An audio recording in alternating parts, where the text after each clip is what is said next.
Get ready to enter a brave new world with your host, Vasant Dar.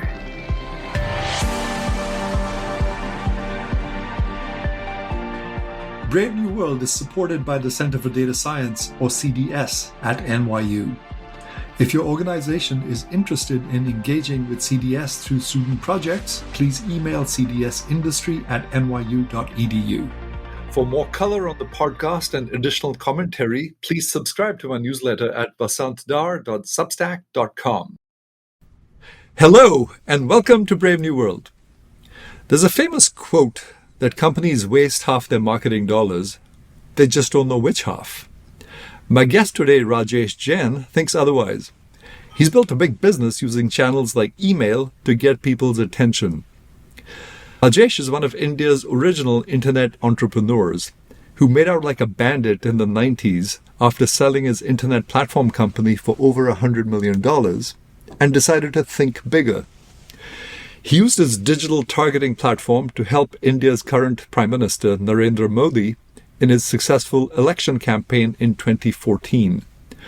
Since then, he's attempted to use his digital platforms in creative ways, including their use in improving India's democratic process, for example, by promoting dialogue and surfacing candidates who wouldn't see the light of day otherwise.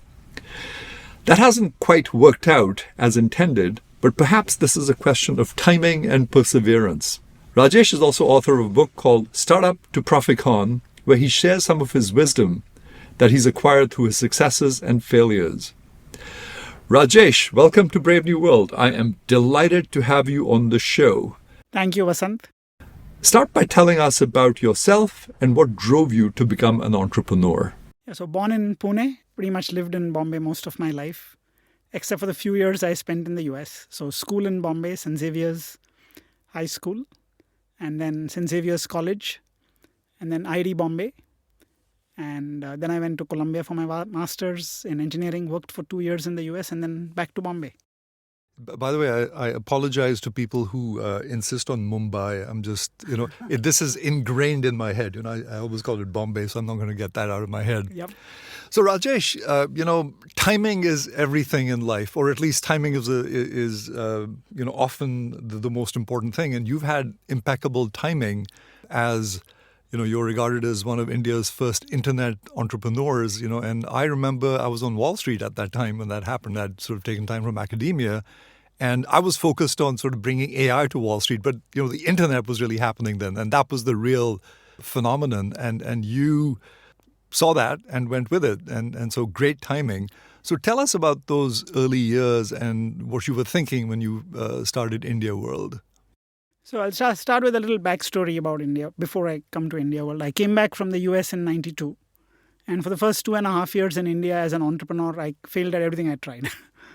So India World is an outcome of multiple series of failures.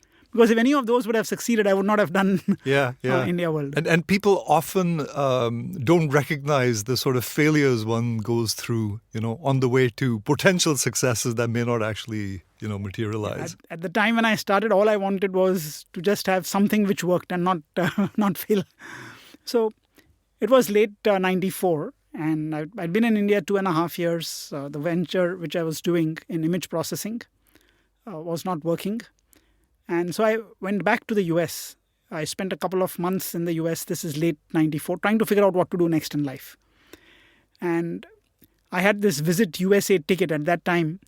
They would give this ticket where you could travel anywhere in the US on standby. I think it was $200 or $300 a month. I remember that, yeah. So I just would go for conferences and meet with people. If someone said, can you see me tomorrow? Absolutely, I'll be there wherever in the country. And that was the time, Vasant, when the internet was just starting to take off. The Net Cruiser, if you remember, they had started a dial-up service. And as I started using it, and I'd been reading a little bit about the internet from India, but we didn't have internet access at that time in India. So I had to experience it only after I arrived in the US on that trip. And then I combined it with the fact that when I wanted to return to India about 2.5, 3 years ago, I found it very difficult to get information on India. So we had to rely on newspapers which would come 10 days late, the occasional Indian magazine which would land up in US libraries, that only in educational institutions. And I said the internet could be a great bridge of distance. And that's how the vision of creating an electronic information marketplace, which connected Indians worldwide, came up, which then became India World. So I came back in early November. I had about 15 people. I had to lay off 7 or 8 because I didn't have much money left at that time. And then I started writing letters to various newspapers, magazines in India saying, hey, you know what, I want to do this internet website and I'd love to get your content. Most of them didn't know anything about it, so they said yes. Some of them thought it was like a TV channel I was launching at that time. And March of 1995, which was very close to the time that Yahoo launched and eBay launched, I went live with India World. At that time, part of it was a paid service for $20 a month. But then I realized very quickly Indians don't pay. When I looked at the subscriptions I was getting. You mean 20 rupees a month or $20 a month? Oh, $20 a year, sorry. Okay. No, $20 a year. Right. And then I realized all of GE, I had one subscriber. What I figured is that one person subscribed, shared the login and password with everyone. Right. There was no cookie tracking or anything. Anyway, that it helped get some money in for the first 1.5 years. But the site worked out very well. I mean, when we started, I had some very good content from India. I had Lakshman cartoons, Amar Chitrakatha comics, India Today, stock quotes, end of the day, news updated multiple times a day, and so on. So that was the origins of India World. A lot of challenges that came in through the years after that, but I think... Did you ever think it would get to be as big as it...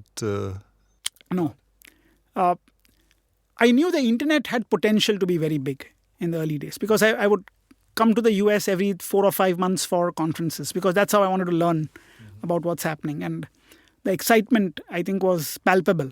What was the browser at that time? Was it Mosaic or... it was Mosaic. Netscape, yeah. Mm-hmm. Yeah. Netscape, I think, came in a little bit later. Yeah. Mm-hmm. But it was Mosaic.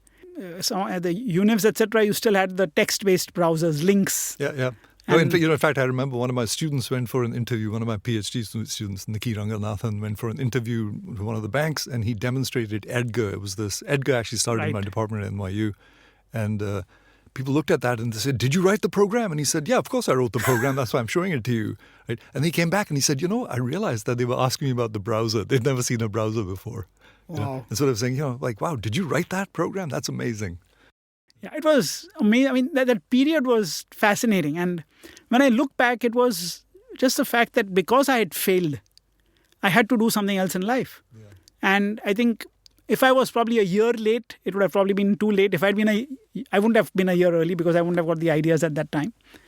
So that was the origins of India World. But what really took off, Vasant, was about a couple of years later when I created the vertical sites. So samachar.com, khel.com, coach.com, bawarchi.com. So along the lines of kind of Yahoo's, how they were laid out, right? They were also laid out hierarchically. Yeah. So indiaworld.com was like Yahoo. Yeah. But then I realized that people had that extra click when they had to go to, say, the cricket section or the recipes section. Right. And I'd lost my domain for multiple reasons about a year and a half later. So I had to restart. indiaworld.co.in was not very exciting. People would not remember that. And then my wife, we had started it together, Bhavna and me, India World.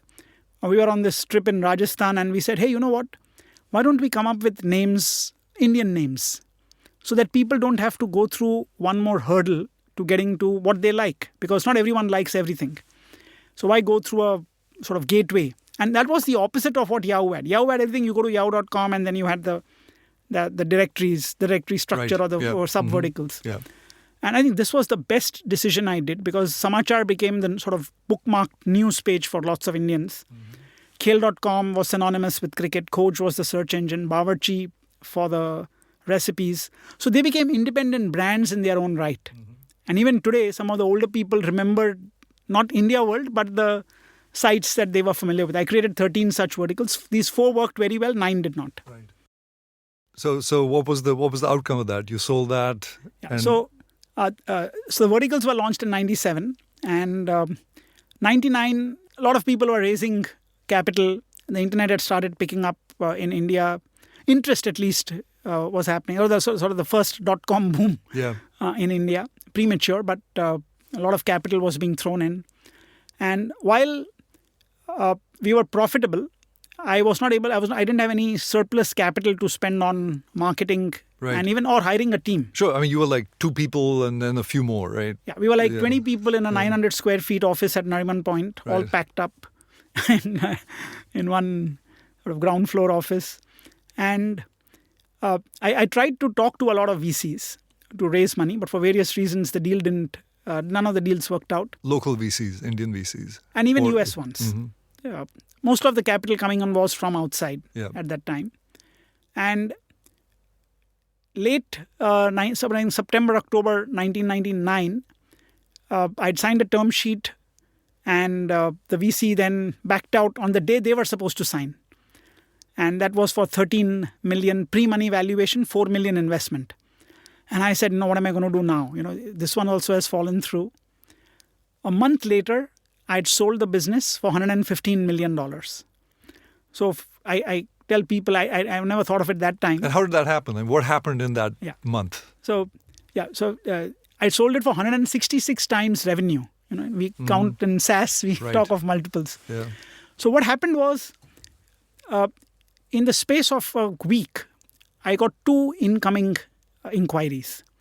One was from mail.com, which owned india.com.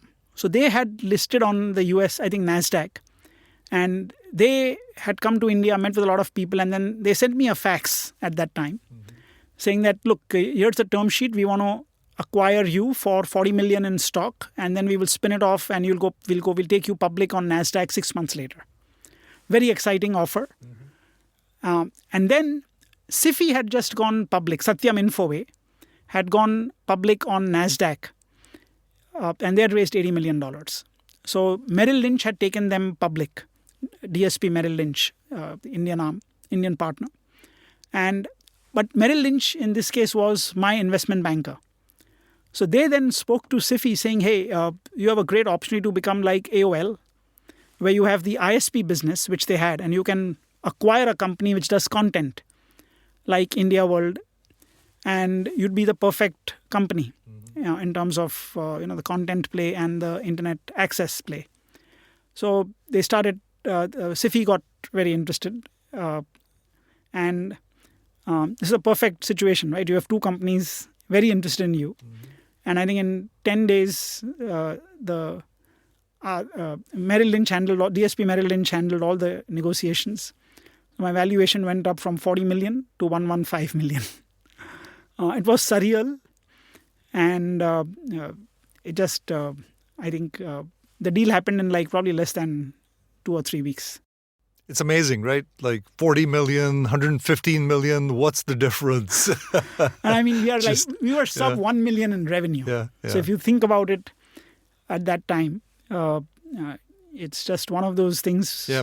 So, so you made out like a bandit, there. So, awesome. So what did you think then? Did you think about like retiring to an island and sort of chilling out for the rest of your life? I have to thank my wife for all the work I've done after that.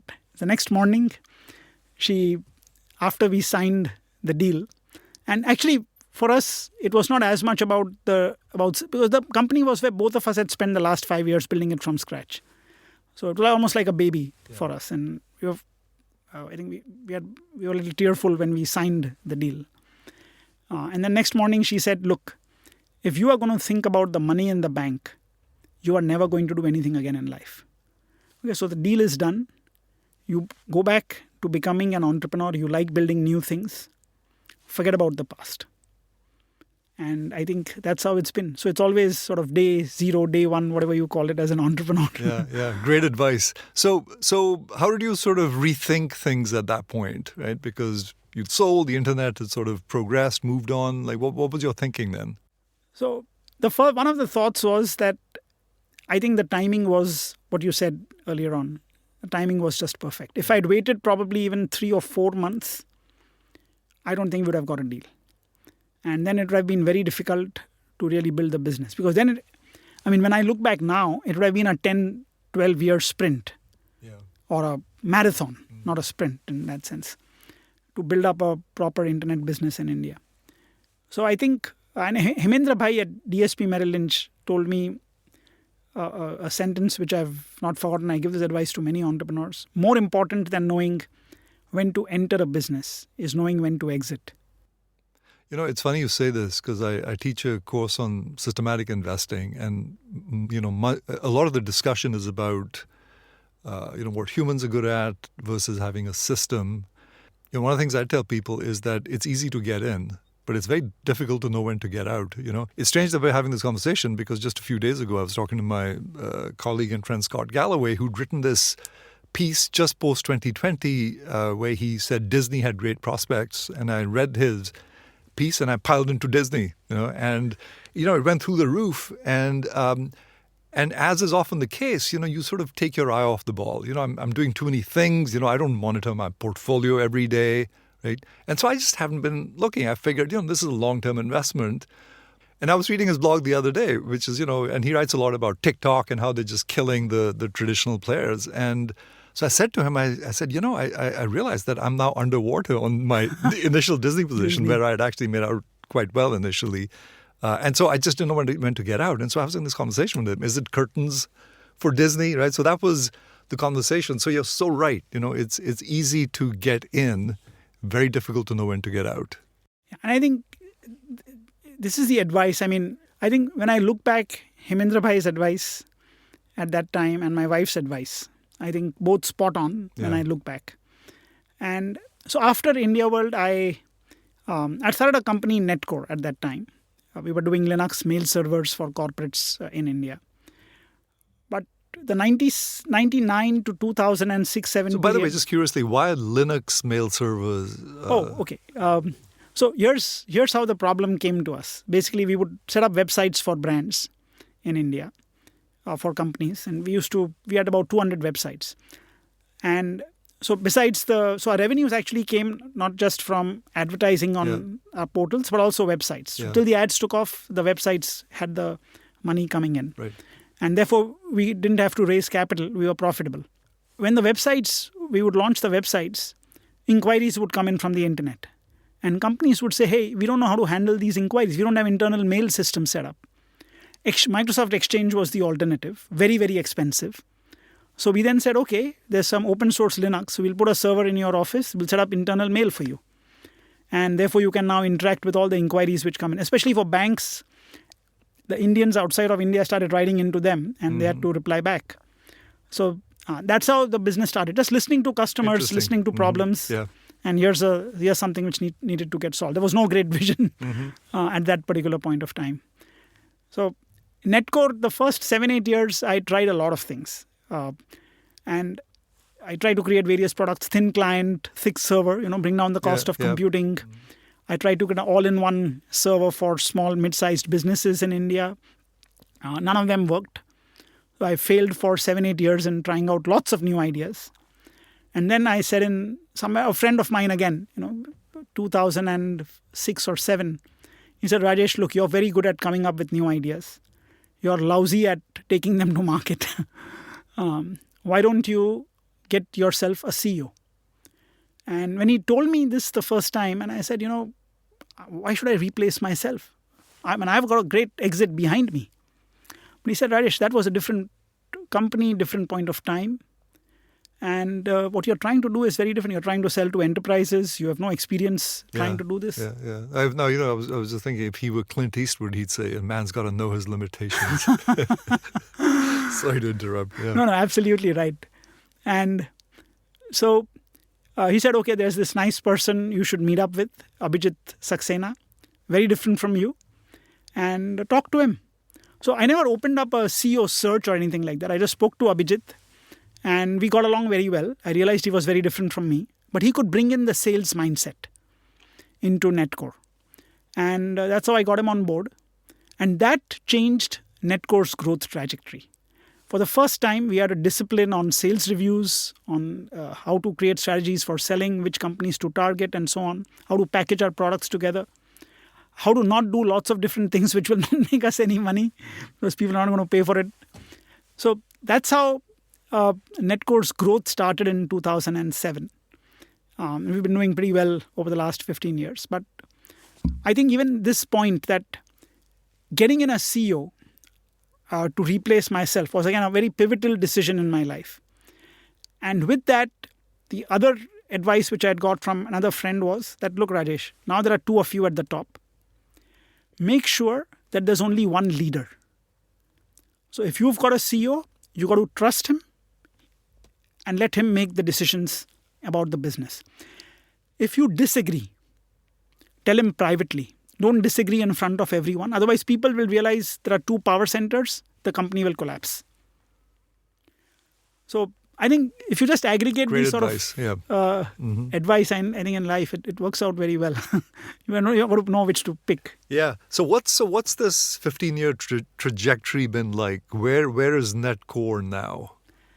So over the last 15 years, Netcore has focused on enterprise solutions. So basically for B2C businesses, so we are B2B. We are B2B SaaS, but it wasn't SaaS in the early days at that time as we knew it. We just called it enterprise software. So what Netcore does today is solve the problem of customer engagement for large B2C companies. So we help them with sending out their communications, so emails, SMSs, WhatsApp messages, push notifications to their customers. And this is globally. You're doing this for... Yeah. But largely India, Southeast Asia, Middle East, but we're expanding now in US and Europe. Right. The second thing we do is we help with what they call marketing automation. So automate the journeys, orchestrate the journeys, campaign management. So for a brand wanting to run engagement, all the email messages that we get, emails and SMSs from brands saying, hey, these are products relevant for you, buy this, buy that, click through to our website, download our app. All that needs an infrastructure for sending messages and deciding what message to send to whom at the right time. That is the platform that we have built. Now, many others like us globally, but that's what we do in India. We are one of the largest email providers now globally. Many of the other larger ones have got bought by other companies. So email is one of our strengths. But going forward, the pivot that I want to do. So hang on, before you go there. So I guess what's sort of gluing all this together is some sort of intelligence, right? Because you're talking about like a huge Absolutely. data factory here where you have stuff coming in and there's no way you're going to be able to analyze, humans are going to be able to make sense of any of this. So all of this goes into what we call a marketing CDP, customer data platform. So there's a JavaScript which goes on the website. There's an SDK which goes on the app. So basically, which is picking up all the behavioral data, what consumers are browsing, what they are buying, what emails they are opening, what links they are clicking on. All of this is being aggregated together. And there's no privacy issue because this is all the first-party data. It's a brand and its customers.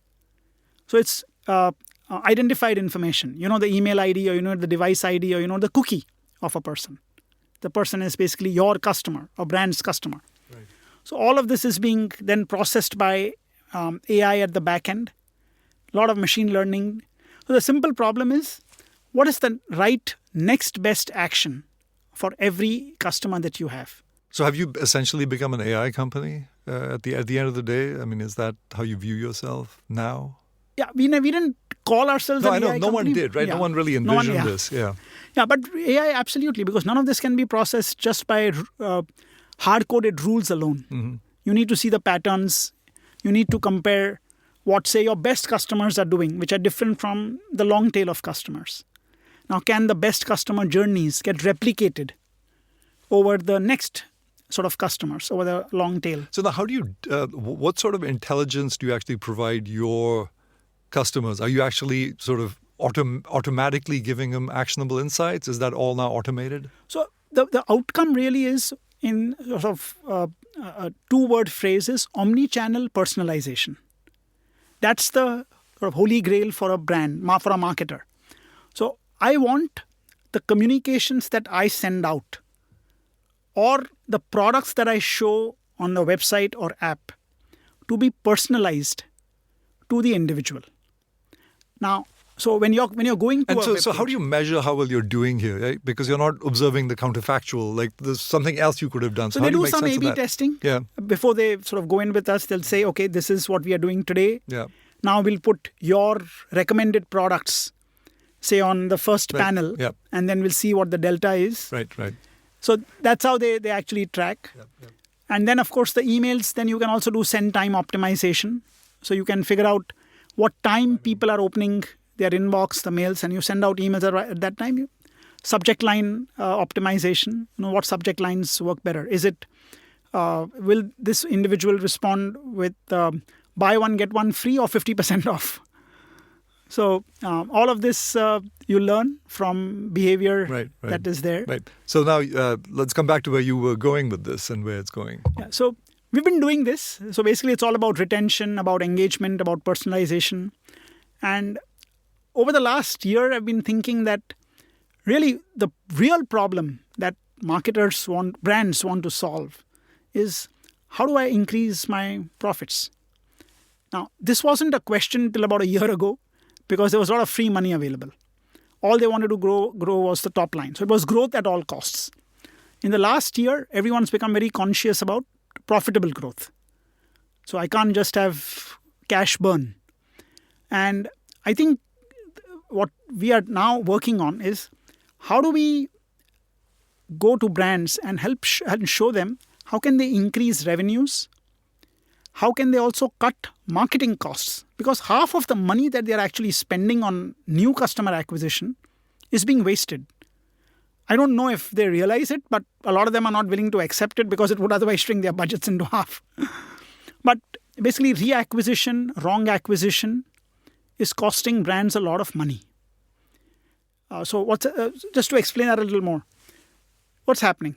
Today, people come, we get acquired through Google and Meta. That's a $400 billion business worldwide. In my words, half of my counting, half of that is just being wasted. It's basically brand profits going to Google and Facebook. Right. Yeah. There's a famous quote there, right? Yes. Half my budget is wasted. I just don't know which half. Yeah. And here, actually, they know which half because it's measurable. Because it's reacquisition. So what's happening? We have signed up with a brand. We become dormant after some time because we see the messages which are not being relevant to us and so on. So we just don't open their messages anymore. We don't react to their communications. But we were good once upon a time. So we get retargeted, remarketed to on Google and Meta. And then we'll probably click on a link and the brand's paying money for that link, even though they had us in their database. They could have reactivated us rather than reacquired us. And then there's the wrong acquisition. Wrong acquisition is we download an app and we uninstall it pretty much the same day because we don't realize it. I mean, 75% apps are uninstalled within the first 30 days. So it's a wasted investment which the brand has made on customer acquisition. Someone comes on the website, doesn't do a transaction, goes away, never to come back. Again, wasted. Because the targeting is not good. Now, 90% of budgets, marketing budgets actually get spent on customer acquisition and half of that is being wasted. So what brands really should be doing is looking at their existing customers. How do I grow my business from my existing customers? And they are losing out on a lot of the tricks that they can do here. So why aren't they doing more of this? I think it's just so much easier to give money to Google and Facebook than figure out all the analytics, all of the hard work which the world of MarTech requires, as opposed to the world of AdTech, which is acquisition. I think it's, I've written on my blog, marketers have basically become collection agents for Google and Facebook.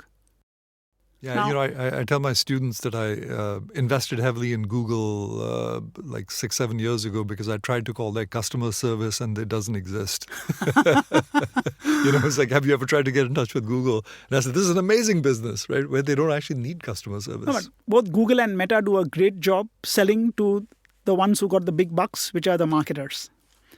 And everyone wants to grow top line. Everyone wants to grow revenue. Okay? And I think till the easy money was there, it didn't really matter as much. But now, one of the most common complaints that most marketers now have is the cost of acquisition is rising very rapidly. So 40-50% year on year for many important categories. Is that because there's a real deficit of attention? That there's just so much stuff out there and it's just exploding by the day that it's hard to get people's attention? Yeah. So attention is one thing. Also, there is this feeling of FOMO. New customers are coming online and I'll miss them out. A lot of new brands are coming online. But what's happening is, I think if brands just focused on their existing customers. What do my existing customers want? How can I understand them better? How can I personalize the offerings for them? How can I ask them what they want? No one asks us. They will snoop on us. But if they just asked us and gave us maybe some small, what I call atomic rewards. Hey, what's your age, gender, if you don't already know? Yeah. What would you like to buy next? How many brands come and ask us these questions? The good news is there's a lot of innovations happening now, which can make this easier for brands. So it's what I call inbox commerce. So earlier, all the transactions needed to get done on the website and app. So the goal of the messages was, I send you an email, you click on it, come to my website and app. Or you come into, or you download my app and do it there, whichever, one of these two things. Now what's happening is, the push messages which are being sent out can now become two-way. They can become interactive. So SMS is now two-way. Email, there's a Google tech from many years ago, 4 years ago, called AMP, which makes the email pages interactive. So you can eliminate the click-throughs and the redirects. You can do all the engagement interactions inside the email itself. There's WhatsApp, which is two-way. RCS, which is sort of hopefully maybe will replace SMS, which is also two-way, interactive. So now you can actually move the conversion funnel from the website and app much closer to the user. So you're removing the friction of that extra click and change of orientation, from the email to going to a website or an app. Right. And I think this is a game changer. That by removing this friction, my belief is that brands can actually collect a lot more data, get more attention, personalize messages better, even do more commerce transactions right inside the inbox rather than pushing people or forcing people to go to the website. So I'm just curious about something here. And I'm wondering whether this is a generational thing, right? Because most of my life revolves around my email. Yeah. That's kind of very central to how I function and people in my generation. And then there's WhatsApp and there's all these sort of other things. But email is central. That's where my attention is directed for the most part. The other things are relatively frivolous, right? But what I find is with younger people, they check their email much less often, right? They're sort of much more on WhatsApp and social media and stuff like that. So is this like is there a danger here that, you're sort of looking in the rearview mirror and that going forward, there may be other sort of channels that really dominate?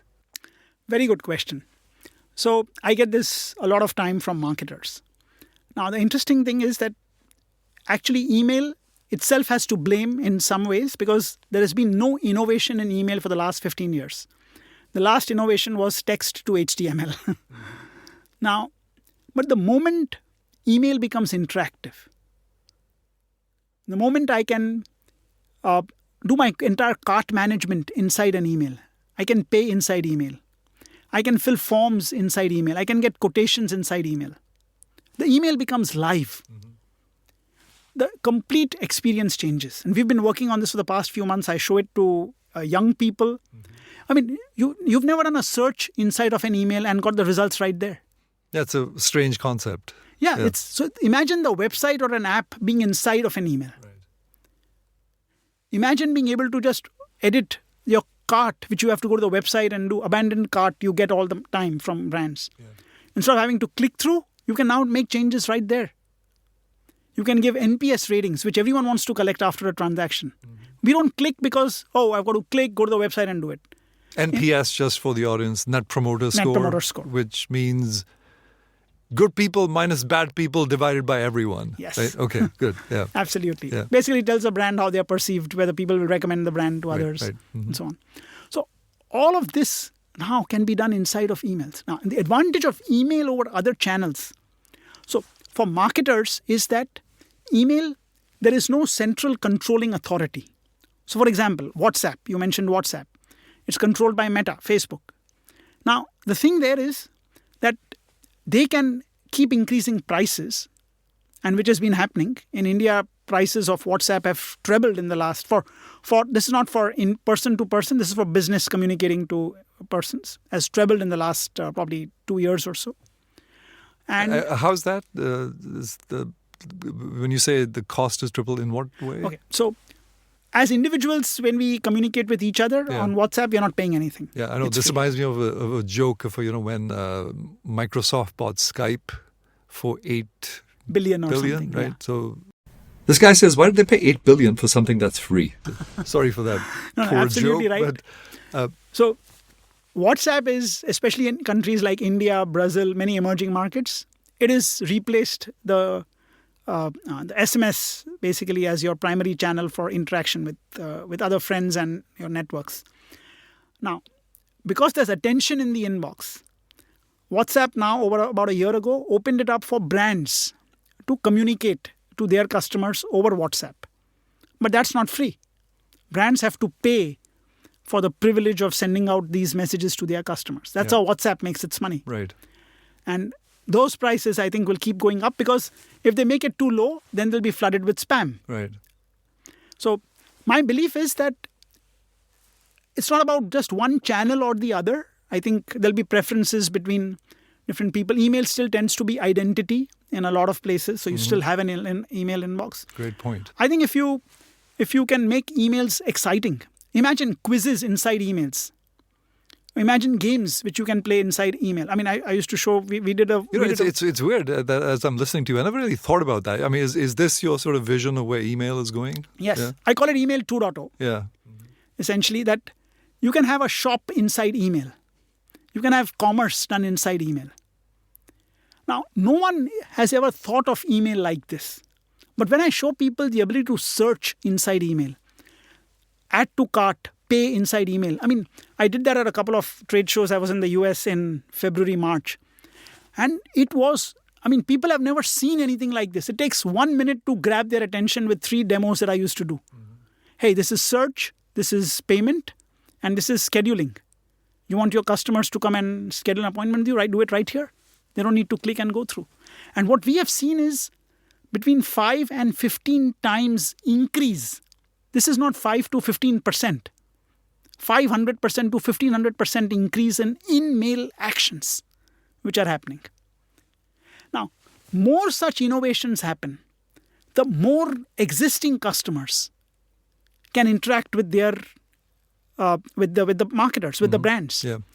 The more the data the brands get, the more they can personalize the offerings. Right. The more business that they do, automatically then they can shrink what they are wasting. And their profitability goes up. So my idea is, how can we supersize profits for brands with some of these innovations going forward? That's the direction I want to take Netcore in. Yeah. Awesome. Good stuff. Let's talk about like a few other things that you've kind of done, in the last 5 to 10 years, right? So you sort of pivoted to politics at one point. You were a big Modi supporter. You sort of managed a lot of sort of the back end stuff associated with the campaign. So tell us about that experience and where that's taken you. So it started with a question a friend of mine, Atanu. He asked me, it's probably 2008 or 8. He said, Rajesh, your son is 3 years old. When he grows up and he tells you, Papa, you had all the money and time in the world. You saw India was going in the wrong direction. Why didn't you do something about it? What will you answer him? And that made me think about the direction India was in. Yeah, I was going to ask you, what did you mean by wrong direction? So basically, Indians, if you put it very simply, Indians outside of India are very prosperous. We are among the top earning class, pretty much in America, Singapore, wherever you go. Why is India poor? Why are Indians in India poor? For the most part, we are among one of the poorer countries globally.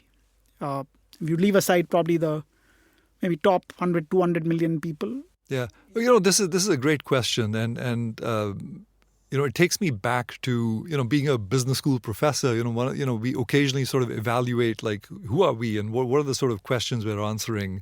And the economics department, one of the questions they came up with was like, why are some countries rich and others poor, right? As sort of framing Absolutely the right. curriculum. And there are, so many theories on this. I had James Robinson as a guest last year, right? Why nations fail. And, so his theory is that, it's all about institutions and sort of a balance of power, between the people and the government and all of that. So what's your view, right? So when you're talking about What's wrong? Is it like, what is it? Is it structural? How do you look at this? I think the one-word answer is freedom. So it's the sort of classical liberal way of looking at things. That the countries, and there's a direct correlation if you look at the economic freedom index of the world and prosperity, countries which are freer are more prosperous. And by freer, you mean what? So it's limited government, it's free trade, it's economic freedom, it's property rights, it's rule of law, all of these things put together.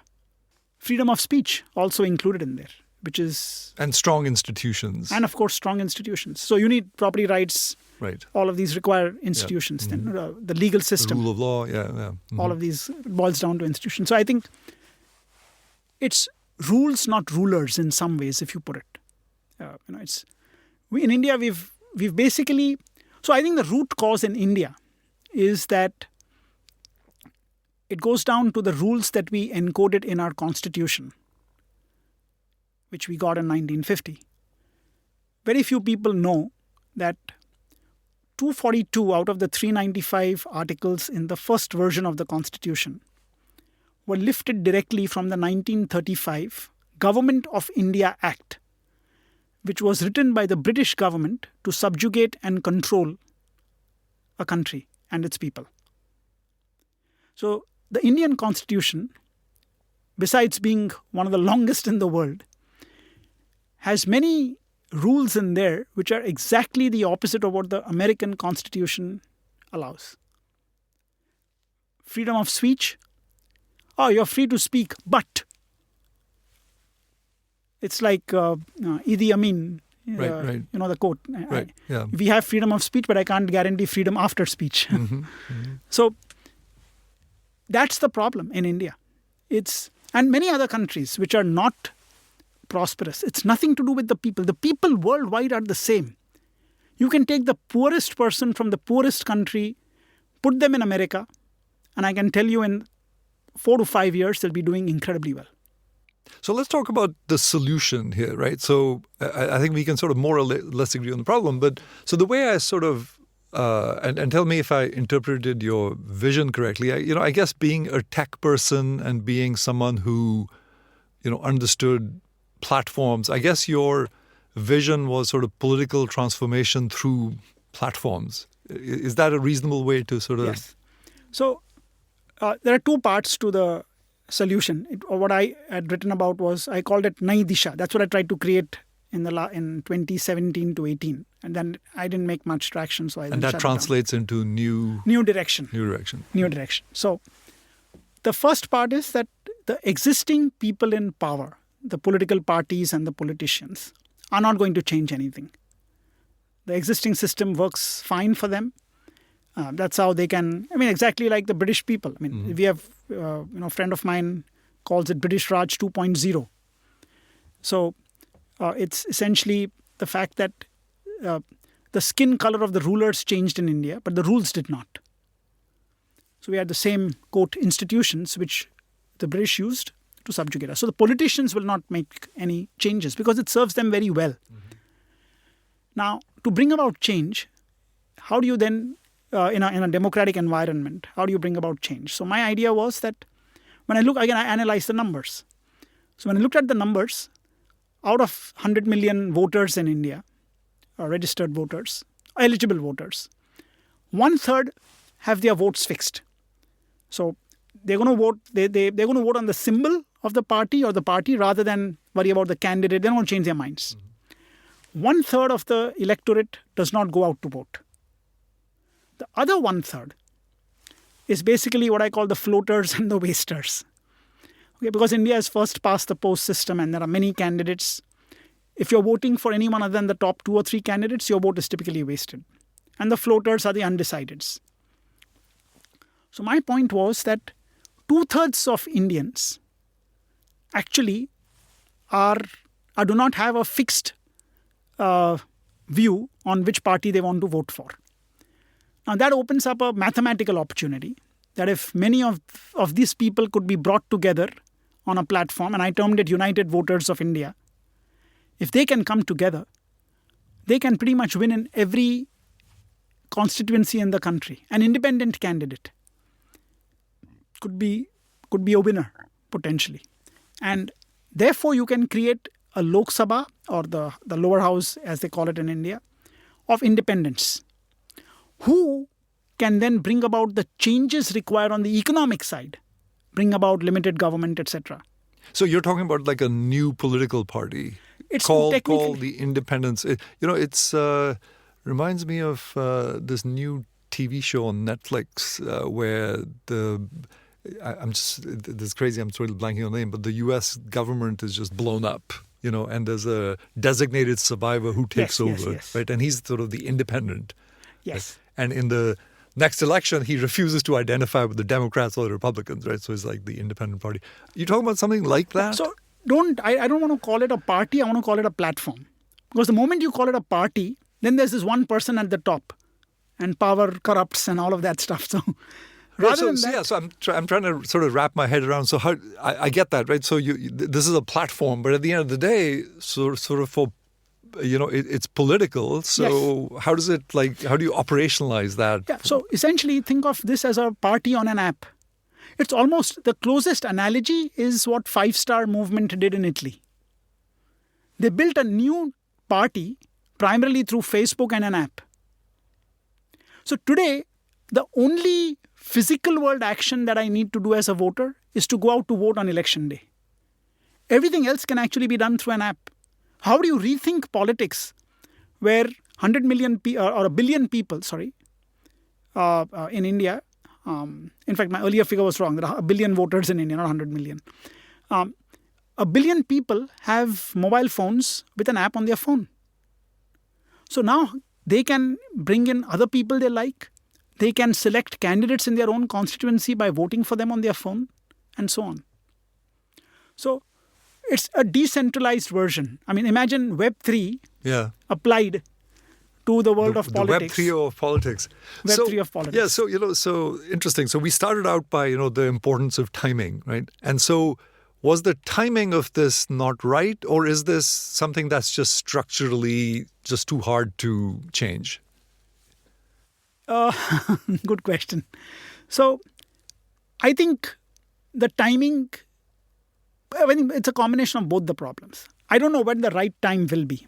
I think. But you think that there is that this could ultimately work out? Because see, for this to work, people have to lose hope in the existing parties. So they have to change their minds. Today what happens is, okay, if I'm disillusioned with one party, I just vote for the other guys who are equally bad. And most of the times, a lot of the politicians are fungible. And they defect from one party to another party, whichever one they think is going to win, and therefore continue to be in power. I think we need to educate people and that's the hard part actually. That's the structurally very hard part, that look, unless we change rules, changing rulers is not going to change your life. You can get freebies, but you're not going to get education. That's the problem. Or maybe it's a generational thing, right? That these things sort of change over generations. I'm thinking back to my parents' generation, and many people in that generation thought that actually was a good thing that the British were in India. They built the institutions and the railways. When I was a kid, I used to hear these things at parties. But the problem, Vasant, is that every year that we lose in India, there are tens of millions of Indians who are not going to get a better life. They're not getting a better education. They're not getting better healthcare. They're not getting better jobs. They're not getting a better future. I mean, 1.4 billion people, of whom probably 100, 200 million have got a lifestyle probably as good as upper middle income or developed countries. But we are failing our own people. And education, I think, is one of the biggest challenges. Education, jobs. I mean, we cannot have, even now, 800 million Indians get free food from the government every day. And it's not something to be proud of. How are we going to make people free? Because my belief is, imagine the power in the world for innovation, for AI, for all of these new technologies. If we can unleash the power of 1 billion educated Indians, properly educated Indians, not the stuff that we get through our government schools. That's the opportunity which is there going forward. That's the wealth creation opportunity that is there. So is this something that you see attempt 2.0 maybe at some point in my life? Yeah. I think because the economic idea which we had talked about was something called dhan vapasi, return of wealth to the people. Again, it had come thanks to my friend Atano in the US. Yeah, I was intrigued by that idea. I mean, I'd heard your conversation with Amit Verma, who's my producer, and that was like, I think 2018 or something. Yes. Yeah, I was really intrigued by that idea and wondered why it hadn't sort of taken off. So I think the problem is that you need to get the idea out to a lot of people. Maybe I was too naive at that time, thinking that just making some podcasts and hoping that it'll go viral. I mean, it's a good idea, so it should spread. That doesn't work. So we'll need to, I think, do a lot more than that. And maybe get a few hundred people who have influence in the country to buy into the idea. Because at the end of the day, the change has to come to the political system. Mm-hmm. So, like I said, the existing guys are not going to do it.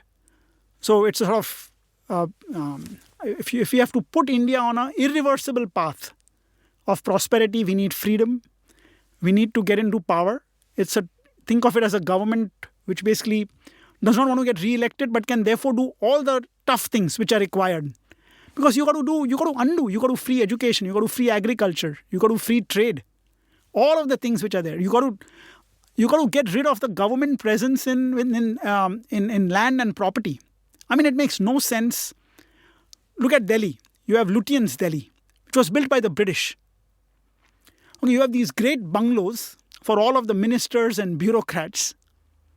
I mean, that is people's wealth.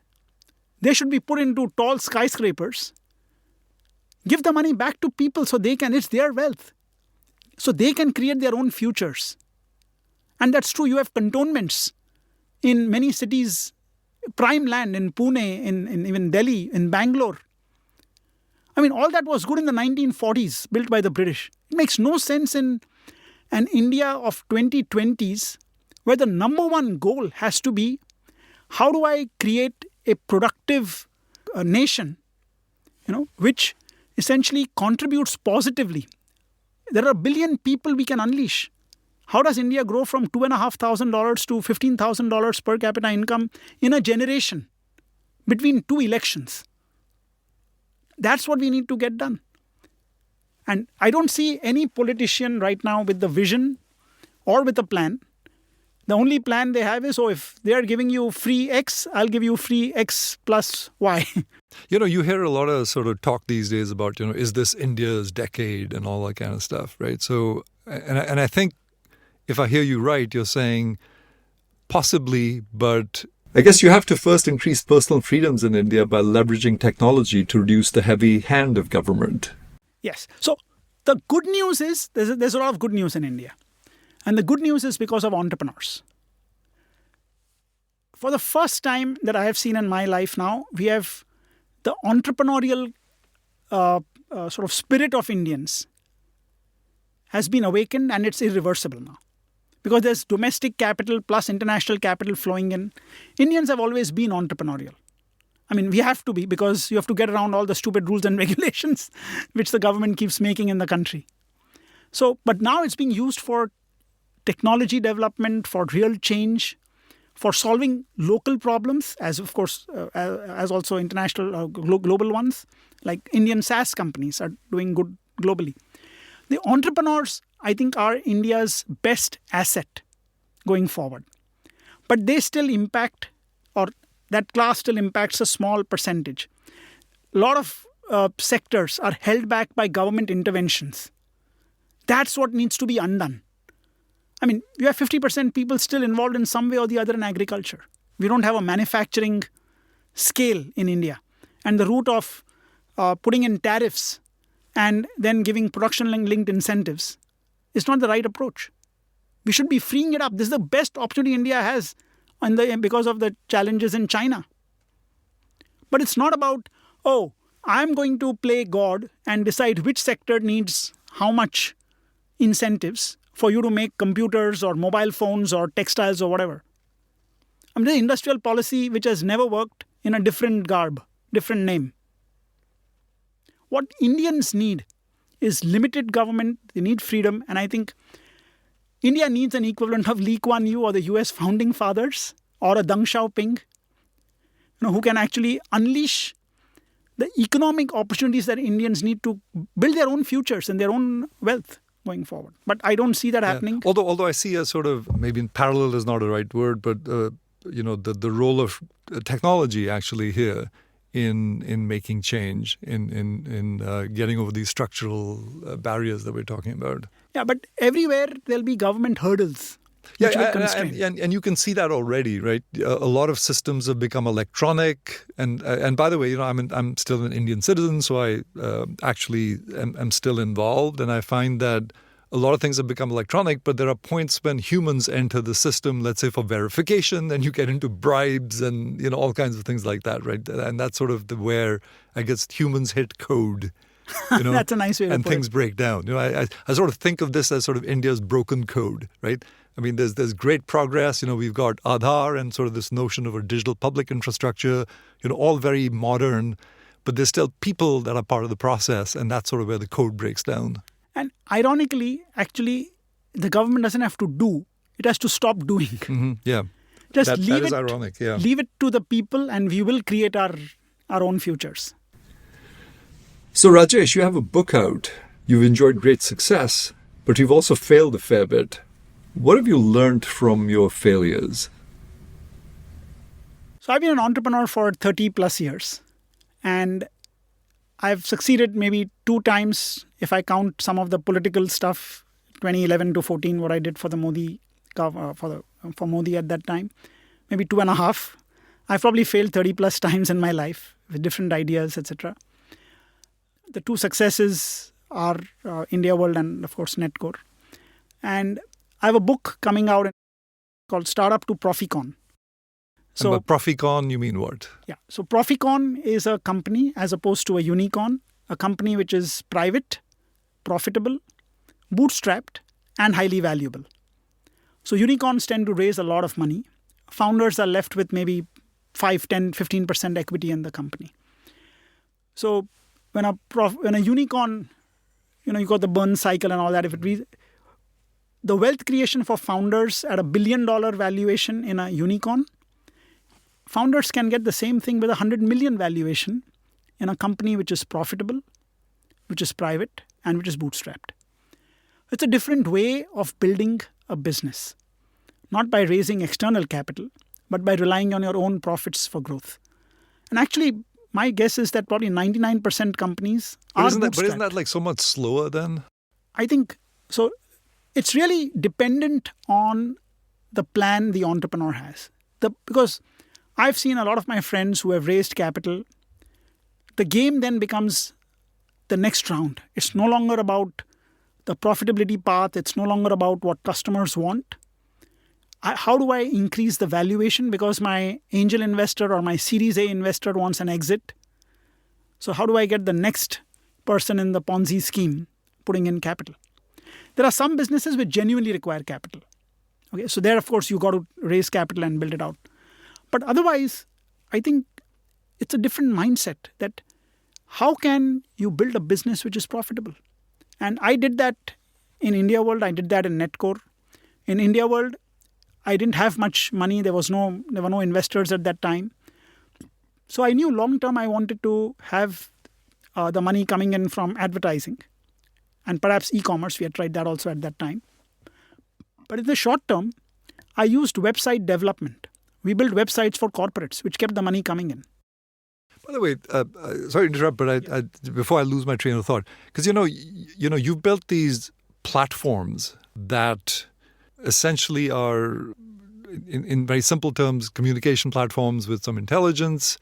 You have the ability to do surveys, questionnaires, all that kind of stuff, very rapidly collect data.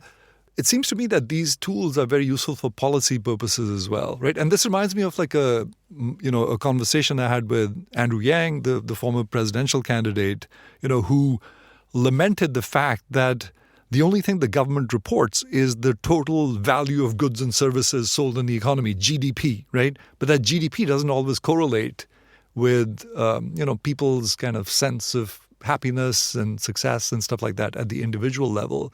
And, and he was talking about indices that sort of reflect how happy people are, the mood, or other kinds of indicators that are important to a society.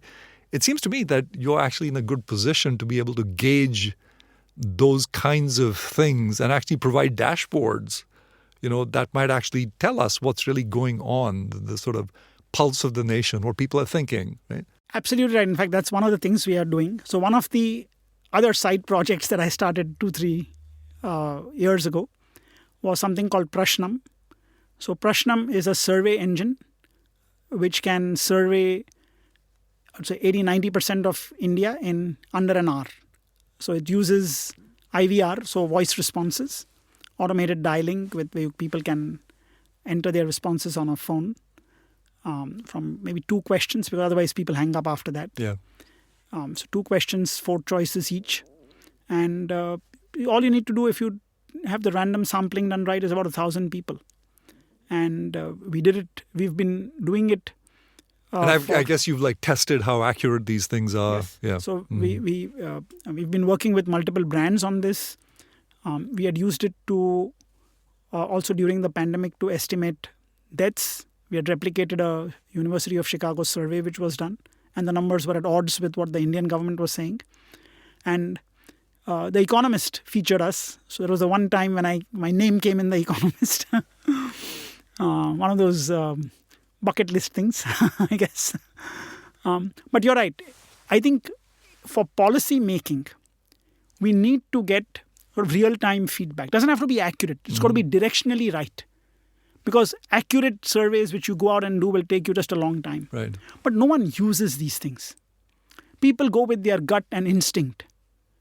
And then they hit upon the hurdle of human behavior and human thinking.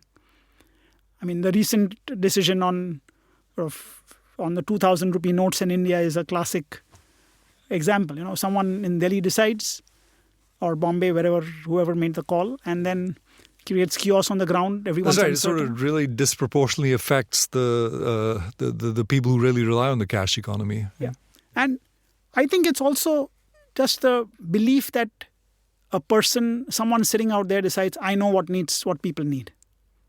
But the ability to get feedback from people, I think is very important in decision making. In the US, surveys are used all the time for inputs.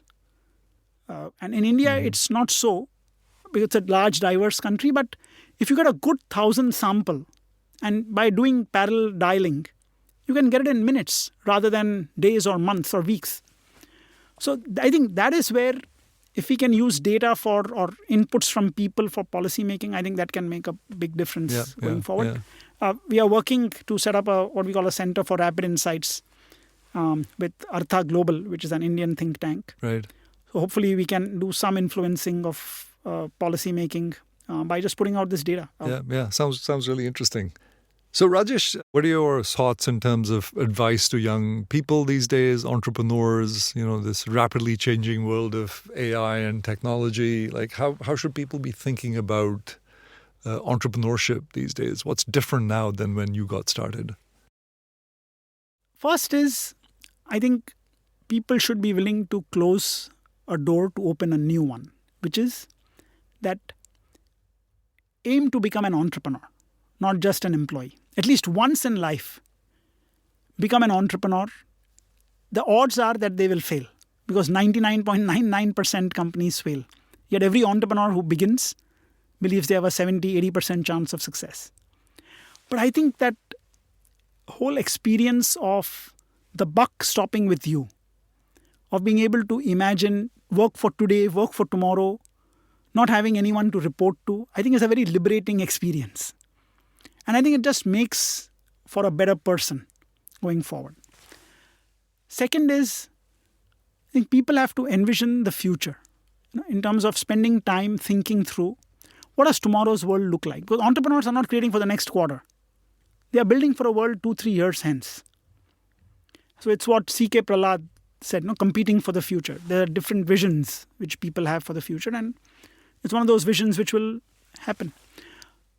And that, I think, requires a lot of reading, thinking, writing. I write a daily blog. I've been writing for most of the last 20 years, except for the 7 years in between when I was working on the political stuff. I noticed that you do write a lot, right? Yeah, I write. So where do you find the time for this? So time is easy. I do it early mornings on the weekends, 3 hours, Saturdays, Sundays. But the ideas have to come. No, I mean, I ask this because, I write a lot myself, and, and it is so difficult to write. I'm an IIT graduate, and I have to admit I didn't know how to write. I'm still learning, and it's a struggle. It's really a struggle. And so two things. I'm impressed that you write so much. So 2 things. One is I write for myself. I publish it publicly, but I write for myself. So I don't worry about perfection, and that's the second thing. I call it writing. So iterative writing. I don't wait for the perfect idea. So I'll put the ideas out there, because what I've realized is when I'm writing, the ideas start forming. Well, either that or you realize like your ideas aren't quite as clear as you thought they were. But it's okay to put them out there. And then you'll have something else maybe 3-4 weeks ago. You talk about the ideas with other people. I'll write it, I'll send out some of these essays internally to people. I'll get some feedback. Yeah. But being open source your ideas. So as an entrepreneur, I think the more you share, the more feedback you will get.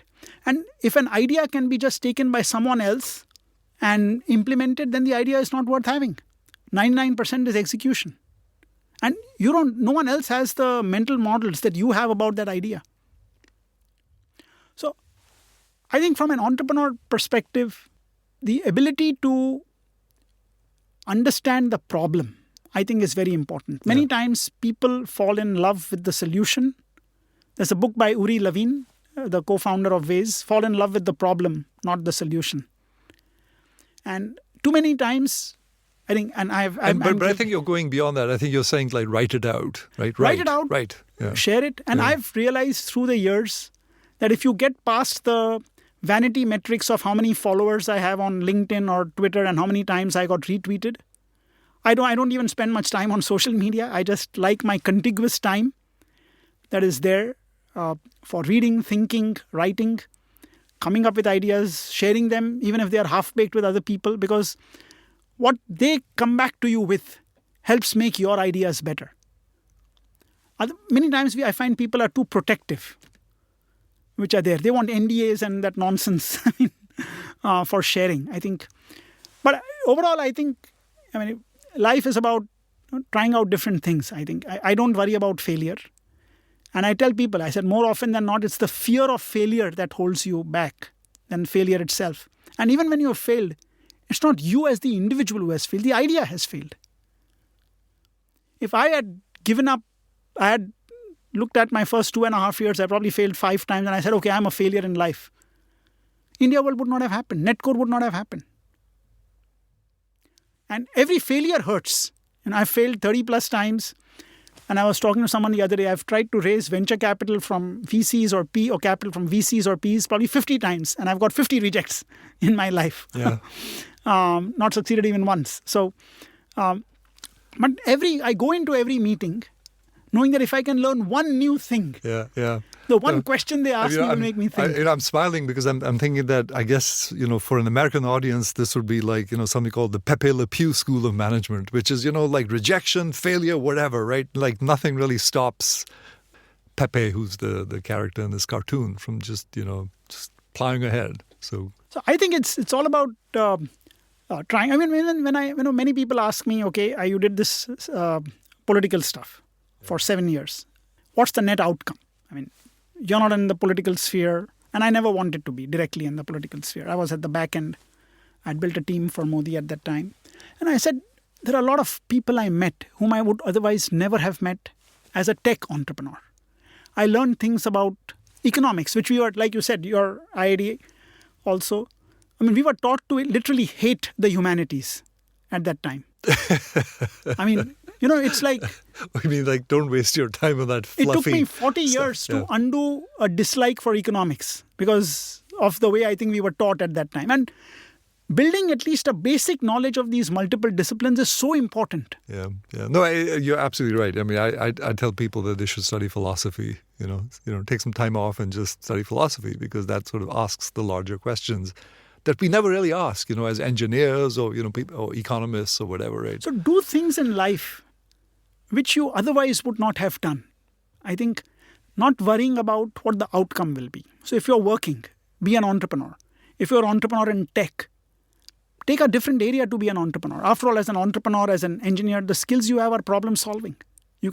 I tried to do the same thing, because when I started my political work, I was the first person in India to write that BJP could get a majority on its own in the 2014 elections. And I wrote this in 2011. And I analyzed data. I said at 300 plus seats, they could win. They have won out of 543 once in the last few years. And if they make it a wave election with a 90% hit rate, they're at 270, which is the halfway mark to the majority. And they themselves did not believe it when I would talk to them like this. Yeah.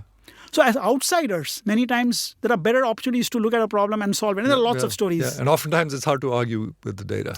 So I think entrepreneurship is what will drive India forward. I think tech, of course, is a great enabler. I think what's happening in AI and, of course, generative AI is incredible. I think it's a great time to be alive, not just with the tech. I mean, you look at electric vehicles. You look at the innovations which are happening in material sciences, in manufacturing processes, in semiconductors, and all kinds of different areas.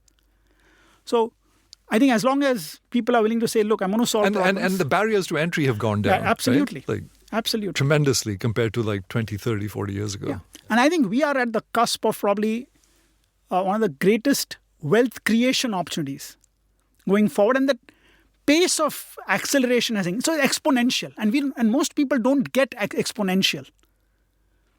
I mean, it's the riddle, right?